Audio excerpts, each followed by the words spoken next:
سفر سرگرمی واقعی هیچ وقت تغییر نمیکنه. اوه یادم نبود.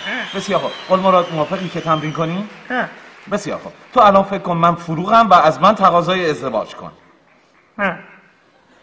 از من تقاضای ازدواج کن. مدت هاست دنبال فرصتی میگردم تا اون چیزی رو که توی دلم هست و بهت بگم عزیزم. میدونی نمیدونم کی و کجا و چطور عاشق و علاقه‌مند به تو شدم. اصلا چه اهمیتی داره؟ میدونی عشق محبتیه که بی دلیل و بی استحقاق نصیب هر کسی نمیشه. آیا تو حاضری به رحمت این عشق و با نگاه عاشقانم آشیونمون رو با هم بنا کنیم عزیزم؟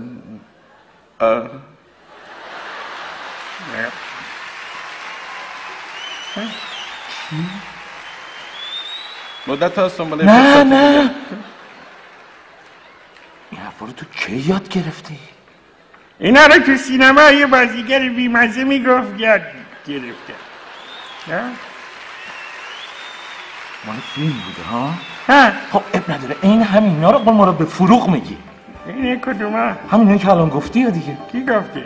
تو همین الان همینایی که گفتی و عینشو همینایی که مال فیلم بود به فروغ میگی. قول مراد یادش رفتی. اب نداره یه بار دیگه از من تقاضای ازدواج کن یادت میاد. الان تقاضا کن. بیا زن من شو بریم با ملوس زندگی کنیم.